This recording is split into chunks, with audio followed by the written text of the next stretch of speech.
Well, once again, it's good to be back, and I need to say to the congregation again, thank you so much for giving us the opportunity for this time of renewal and refreshment. At the early service, I actually said something spiritual, but since we've been talking about re-engage, I just want to give you one little vignette from our time away. Many of you know that our first child, Hillary, was born 9 months and 2 weeks after we got married. And so our entire married life, we've been busy, a two-income family, raising children, blah, blah, blah.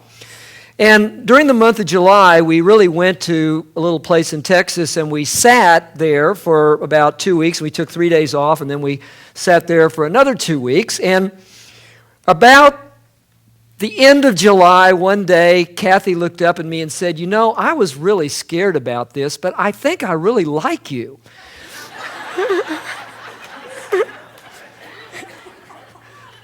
After 35 years of marriage, that was actually kind of reassuring to me.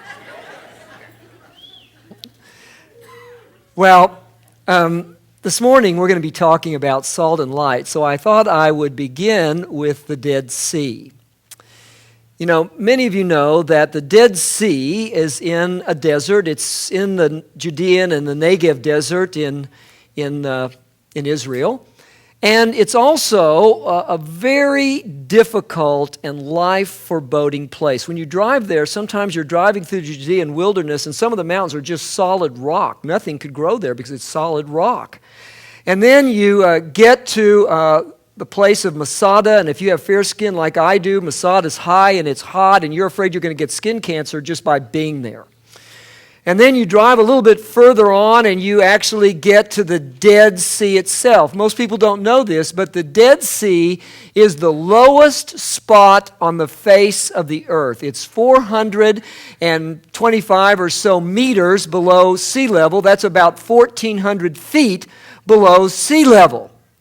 And when you get there, it is so salty, nothing will really live in the lake itself. And as the salt encroaches on the seashore, nothing really grows along the seashore. Well, I was last there almost exactly 20 years to the day from this summer, and I really didn't enjoy it. You can't swim because the water is so full of salt, it's so buoyant that you can't get under the water to actually have a good stroke. And along the seashore, it's kind of salty and it's uncomfortable, and sometimes it's got this black kind of a mud that they put on people. We didn't have it where we were this time, but to me, it's really not a cosmetic as some of the ladies think of it. It's dirty. And so I really kind of dreaded going to the Dead Sea. But this time, it was a little bit different, as you will see. You know, it was kind of magical being there where the sun is so bright and so hot, and as I will say in a few moments, I learned a lot about the salt in the Dead Sea while I was there. Well, this morning we're going to be talking about salt and light. Jesus wants us to be salt and light. And it turns out, if you think about salt and light are two of the most important things to human life. Our text comes from Matthew chapter 5, and I'm going to be reading in just a few moments, beginning at verse 13. But I want to sort of set the stage by reminding us where this verse is. Jesus first gives the beatitude. Blessed are the poor in spirit. Blessed are those who mourn. Blessed are the meek.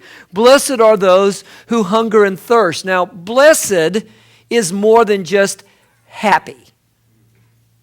Happy is, I got off early from work. Happy is, I got a bonus. Happy is, the children are all doing well. Blessed is when God provides something that we cannot provide for ourselves. And after Jesus has given the Beatitudes, here's what he says. You are the salt of the earth. But if salt loses its saltiness, how can it be made salty again? It is no longer good for anything, only to be trampled underfoot and thrown out. You are the light of the world. A city on a hill cannot be hidden. Neither do people light a lamp and put it under a bowl. Instead, they put it on its stand, and it gives light to everyone in the house. In the same way, let your light shine before men, that they may see your good deeds and praise your Father in heaven.